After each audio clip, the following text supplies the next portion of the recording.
ਦੋਸਤੋ ਜਦੋਂ ਤੁਸੀਂ ਅਮਰੀਕਾ ਦੀ ਸਿਟੀਜ਼ਨਸ਼ਿਪ ਅਪਲਾਈ ਕਰਦੇ ਹੋ ਤੇ ਵੀਜ਼ਾ ਅਫਸਰ ਤੁਹਾਡੇ ਵਿੱਚ ਦੋ ਬਹੁਤ ਹੀ ਇੰਪੋਰਟੈਂਟ ਚੀਜ਼ਾਂ ਦੇਖਦਾ ਹੈ, ਕੰਟੀਨਿਊਸ ਰੈਜ਼ੀਡੈਂਸ ਤੇ ਫਿਜ਼ੀਕਲ ਪ੍ਰੈਜ਼ੈਂਸ। ਇਹ ਦੋ ਚੀਜ਼ਾਂ ਕੀ ਨੇ?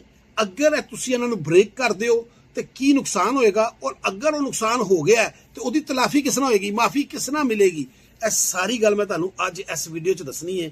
ਚੈਨਲ ਨੂੰ ਪਲੀਜ਼ ਸਬਸਕ੍ਰਾਈਬ ਕਰ ਲਿਆ ਕਰੋ, ਵੀਡੀਓ ਨੂੰ ਆਖਰ ਤੱਕ ਦੇਖਣਾ। ਤੇ ਪਹਿਲੇ ਆਨੇ ਜੀ ਕੰਟੀਨਿਊਸ ਰੈਜ਼ੀਡੈਂਸ। ਕੰਟੀਨਿਊਸ ਰੈਜ਼ੀਡੈਂਸ ਚੋਂ ਕੀ ਦੇਖਦਾ ਹੈ ਕਿ ਇਸ ਬੰਦੇ ਦਾ ਅਸਲ ਮੁਲਕ ਅਮਰੀਕਾ ਹੈ, ਇਹਦਾ ਡੋਮਿਸਾਈਲ ਅਮਰੀਕਾ ਹੈ, ਇਹਦਾ ਬਿਜ਼ਨਸ ਇੱਥੇ ਵੇ, ਇਹਦੀ ਜੌਬ ਇੱਥੇ, ਇਹਦੇ ਬੱਚੇ ਇੱਥੇ, ਇਹ ਟੈਕਸ ਇੱਥੇ ਪੇ ਕਰਦਾ, ਇਹਦਾ ਬੈਂਕ ਅਕਾਊਂਟ ਇੱਥੇ ਵੇ, ਇਹ ਇੱਥੋਂ ਦਾ ਬੰਦਾ ਹੈ। ਇਹ ਹੈਗਾ ਜਨਾਬ ਵਾਲਾ ਤੁਹਾਡਾ ਕੰਟੀਨਿਊਸ ਰੈਜ਼ੀਡੈਂਸ ਦੇ ਵਿੱਚ ਆਂਦਾ ਹੈ।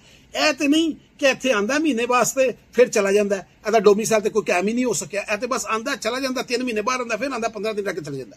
ਇਹਨੂੰ ਉਹ ਬੜੇ ਗੌਰ ਨਾਲ ਦੇਖਦੇ ਨੇ।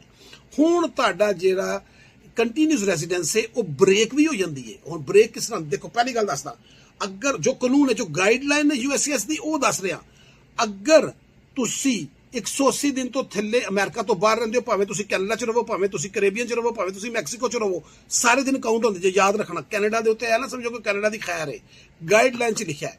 ਅਗਰ ਤੁਸੀਂ 180 ਦਿਨ ਤੋਂ ਥੱਲੇ ਰਹਿੰਦੇ ਹੋ, ਕੋਈ ਤੁਹਾਡੇ ਕੋਲ ਸਵਾਲ ਨਹੀਂ ਕਰੇਗਾ, ਕੋਈ ਨਹੀਂ ਪੁੱਛੇਗਾ ਤੁਸੀਂ ਆਲ ਗੁੱਡ ਹੋ, ਕੋਈ ਟੈਨਸ਼ਨ ਨਹੀਂ, ਕੋਈ ਤੁਹਾਡਾ ਕਾਨੂੰਨ ਤੁਸੀਂ ਬ੍ਰੇਕ ਨਹੀਂ ਕੀਤਾ, ਕੋਈ ਰੂਲ ਕੰਟੀਨਿਊਸ ਰੈਜ਼ੀਡੈਂਸ ਦਾ ਬ੍ਰੇਕ ਨਹੀਂ ਹੋਇਆ।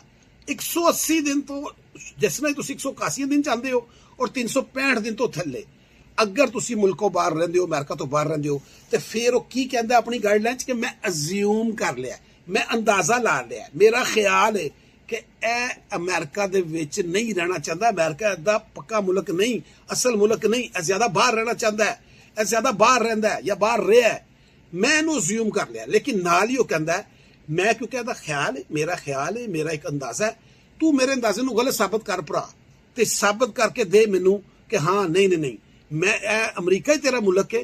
ਉਹ ਸਾਬਤ ਕਰਨ ਦਾ ਕੀ ਤਰੀਕਾ ਹੈ ਉਹ ਅਗਲੇ ਸਟੈਪ 'ਚ ਦੱਸਣਾ। ਪਹਿਲੇ ਤੀਸਰੀ ਚੀਜ਼ ਸੁਣ ਲਓ ਕਿ ਅਗਰ ਤੁਸੀਂ 365 ਦਿਨ ਤੋਂ ਜ਼ਿਆਦਾ ਅਮਰੀਕਾ 'ਚੋਂ ਬਾਹਰ ਰਹਿ ਗਏ, ਫਿਰ ਨਾ ਉਹਨੇ ਤੁਹਾਨੂੰ ਦਿਨਾਂ ਦੀ ਮਾਫੀ ਦੇਣੀ ਹੈ, ਨਾ ਉਹਨੇ ਤੁਹਾਨੂੰ ਅਜ਼ਿਊਮ ਕਰਨਾ ਹੈ, ਉਹਨੇ ਆਟੋਮੈਟਿਕਲੀ ਤੁਹਾਨੂੰ ਐਬਸੈਂਟ 'ਚ ਪਾ ਦੇਣਾ ਕਿ ਇਹ ਬੰਦਾ ਐਬਸੈਂਟ ਹੈਗਾ, ਫਿਰ ਉਹਦੇ ਆਪਣੇ ਰਿਜ਼ਲਟ ਨਿਕਲਦੇ ਨੇ। ਹੁਣ 181 ਤੋਂ 365 ਦਿਨ ਜਿਹੜਾ ਉਹਨੇ ਅਜ਼ਿਊਮ ਕੀਤਾ, ਉਹ ਮੈਂ ਤੁਹਾਨੂੰ ਕਲੀਅਰ ਕਰਦਾ ਕਿ ਉਹਨੂੰ ਤੁਸੀਂ ਕਿਸ ਤਰ੍ਹਾਂ ਕਲੀਅਰ ਕਰਨਾ ਹੈ। ਉਹਨੂੰ ਤੁਸੀਂ ਕਲੀਅਰ ਕਰਨਾ ਹੈ ਆਪਣਾ ਇੱਕ ਸਟਰੋਂਗ ਐਵੀਡੈਂਸ ਦੇ ਕੇ। ਪਹਿਲਾ ਐਵੀਡੈਂਸ ਤੇ ਜ਼ਾਹਿਰ ਤੁਹਾਡੀ ਇੱਥੇ ਜੌਬ, ਫੈਮਿਲੀ, ਬੱਚੇ, ਕਾਰ, ਬੈਂਕ ਅਕਾਊਂਟ, ਤੁਹਾਡਾ ਜਿਹੜਾ ਟੈਕਸ, ਸਾਰਾ ਕੁਝ ਤੁਸੀਂ ਉਹ ਦੇਣਾ। ਨਾਲ ਤੁਸੀਂ ਜਿਹੜਾ ਬਾਹਰ ਰਹਿ ਕੇ ਆਏ ਹੋ 1 ਦਫਾ, 2 ਦਫਾ, 3 ਦਫਾ, ਜਿੰਨੀ ਦਫਾ ਵੀ, ਉਹਦਾ ਇੱਕ ਸਟਰੋਂਗ ਐਵੀਡੈਂਸ ਦੇਣਾ ਹੈ। ਉਹ ਤੁਹਾਨੂੰ ਕਹਿੰਦਾ ਮੈਨੂੰ ਐਵੀਡੈਂਸ ਦੇ, ਮੈਂ ਤੈਨੂੰ ਮਾਫ ਕਰ ਦਿਆਂਗਾ, ਉਹ ਤਾਂ ਕਲੀਅਰ ਆਪਣੀ ਗਾਈਡਲਾਈਨ 'ਚ ਕਹਿ ਰਿਹਾ। ਉਹ ਇਹ ਨਹੀਂ ਕਹਿੰਦਾ ਕਿ ਨਹੀਂ ਨਹੀਂ ਨਹੀਂ ਤੂੰ ਜਾ ਹੁਣ ਵਾਪਸ, ਨਹੀਂ। ਉਹ ਜਨਾਬੇ ਵਾਲਾ ਤੁਹਾਨੂੰ ਗਾਈਡਲਾਈਨ ਦੇ ਵਿੱਚ ਜਿਹੜੀ ਚੀਜ਼ ਮੰਗ ਰਿਹਾ ਹੈ ਉਹ ਇੱਕ ਅਨਲਿਮਿਟਿਡ ਹੈ, ਲਿਖਿਆ ਵੀ ਹੈ ਅਨਲਿਮਿਟਿਡ ਹੀ ਹੈ। ਅਨਲਿਮਿਟਿਡ ਤੋਂ ਮੁਰਾਦ ਹੈ ਕੋਈ ਸਬੂਤ ਵੀ ਤੁਸੀਂ ਦੇ ਸਕਦੇ ਹੋ।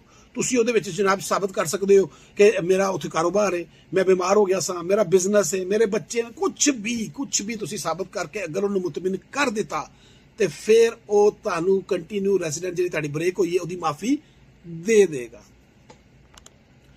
ਉਹ ਤੁਹਾਨੂੰ ਕੰਟੀਨਿਊਸ ਦੀ ਮਾਫੀ ਮਿਲ ਗਈ, ਤੁਹਾਡਾ ਕਾਲਾ ਸਾਰਾ ਕੰਮ ਸਿੱਧਾ ਹੋ ਗਿਆ, ਤੁਸੀਂ ਗੁੱਡ ਹੋ ਗਏ। ਇਸ ਵਾਸਤੇ ਸਬੂਤ ਦੇਣਾ ਜ਼ਰੂਰੀ ਹੈ। ਹੁਣ ਆ ਗਿਆ ਦੂਜੀ ਜੀ, ਫਿਜ਼ੀਕਲ ਪ੍ਰੈਜ਼ੈਂਸ। ਇਹਦਾ ਮਤਲਬ ਕੀ ਹੈ ਕਿ ਜਿਸਮਾਨੀ ਤੌਰ ਤੇ ਅਮਰੀਕਾ 'ਚ ਮੌਜੂਦ ਹੋਣਾ। ਬੜਾ ਸਿੱਧਾ ਕਾਨੂੰਨ ਉਹਨੇ ਇਹਦਾ ਵੀ ਦੱਸਦਾ ਹੈ। ਉਹਨੇ ਕਿਹਾ ਮੈਂ ਤੈਨੂੰ ਚਾਹੁੰਦਾ ਕਿ ਤੂੰ ਅਮਰੀਕਾ 'ਚ 5 ਸਾਲ ਬਾਅਦ, ਕਿਉਂਕਿ ਸਿਟੀਜ਼ਨਸ਼ਿਪ ਮਿਲਦੀ ਹੈ, ਜਰਨਲ ਰੂਲ ਜਿਹੜਾ ਉਹਦੇ 'ਚ 913 ਦਿਨ ਤੂੰ ਅਮਰੀਕਾ 'ਚ ਫਿਜ਼ੀਕਲ ਜਿਸਮਾਨੀ ਤੌਰ ਤੇ ਅਮਰੀਕਾ ਦੇ ਵਿੱਚ ਹੋਵੇਂ। ਹੁਣ ਦੇਖੋ ਤੁਸੀਂ 180 ਦਿਨ ਤੋਂ ਥੱਲੇ ਰਹਿੰਦੇ ਹੋ ਤੇ ਕੋਈ ਤੁਹਾਨੂੰ ਪੁੱਛਣ ਵਾਲਾ ਤੇ ਨਹੀਂ ਕੰਟੀਨਿਊਸ ਰੈਜ਼ੀਡੈਂਸ, ਲੇਕਿਨ ਇਹ ਦਿਨ ਤੁਹਾਡੇ ਸਿਟੀਜ਼ਨਸ਼ਿਪ ਦੇ ਵਿੱਚੋਂ ਮਾਈਨਸ ਹੋਣੇ ਨੇ, ਇਹ ਯਾਦ ਰੱਖਣਾ। ਅਗਰ 180 ਦਿਨ ਤੋਂ ਜ਼ਿਆਦਾ ਰਹਿੰਦੇ ਹੋ, ਸਾਰੇ ਤੁਸੀਂ ਉਹਦਾ ਜਵਾਬ ਦੇਣਾ, ਲੇਕਿਨ ਦਿਨ ਮਾਈਨਸ ਹੋਣੇ ਨੇ। ਤੁਸੀਂ 30 ਦਿਨ ਰਹਿੰਦੇ ਹੋ, 35 ਦਿਨ ਰਹਿੰਦੇ ਹੋ, 2 ਮਹੀਨੇ ਰਹਿੰਦੇ ਹੋ, ਤੁਹਾਡੀ ਜਿਹੜੀ ਫਿਜ਼ੀਕਲ ਹੈਗੀ ਹੈ ਨਾ ਤੁਹਾਡੀ ਇੱਥੇ, ਉਹਦੇ ਵਿੱਚੋਂ ਸੌਰੀ ਬਾਰ-ਬਾਰ ਵੀਡੀਓ ਬੰਦ ਕਰਨਾ ਪੈ ਰਿਹਾ, ਮੇਰਾ ਗਲਾ ਬਹੁਤ ਖਰਾਬ, ਸੌਰੀ। ਤੇ ਉਹਦੇ 'ਚ ਤੁਹਾਨੂੰ ਜਿਹੜਾ ਉਹ ਦਿਨ ਮਾਈਨਸ ਹੁੰਦੇ ਨੇ। ਔਰ ਯਾਦ ਰੱਖੋ ਇਹ ਦਿਨ ਕੈਨੇਡਾ ਦੇ ਵੀ ਮਾਈਨਸ ਹੋਣੇ ਨੇ, ਕੈਰੇਬੀਅਨ ਦੇ ਵੀ ਮਾਈਨਸ ਹੋਣੇ ਨੇ, ਔਰ ਮੈਕਸੀਕੋ ਦੇ ਵੀ ਮਾਈਨਸ ਹੋਣੇ ਨੇ। ਜਿੱਥੇ ਤੁਸੀਂ 24 ਘੰਟੇ ਤੋਂ ਜ਼ਿਆਦਾ ਰਹੋਗੇ ਉਹ ਦਿਨ ਤੁਹਾਡੇ ਫਿਜ਼ੀਕਲ ਪ੍ਰੈਜ਼ੈਂਸ 'ਚ ਮਾਈਨਸ ਹੋ ਗਿਆ। 913 ਦਿਨ ਤੁਸੀਂ ਪੂਰੇ ਕਰਨੇ ਨੇ 5 ਸਾਲ 'ਚ। ਉਹ 913 ਦਿਨ ਦਾ ਮਤਲਬ ਹੈ ਕਿ ਅੱਧਾ ਟਾਈਮ, 30 ਮਹੀਨੇ, ਉਹ ਤੁਸੀਂ 913 ਦਿਨ ਜਿੰਨੇ ਦਿਨ ਬਾਹਰ ਰਹੀ ਜਾਓਗੇ ਉਹ ਦਿਨ ਮਾਈਨਸ ਹੁੰਦੇ ਜਾਣਗੇ।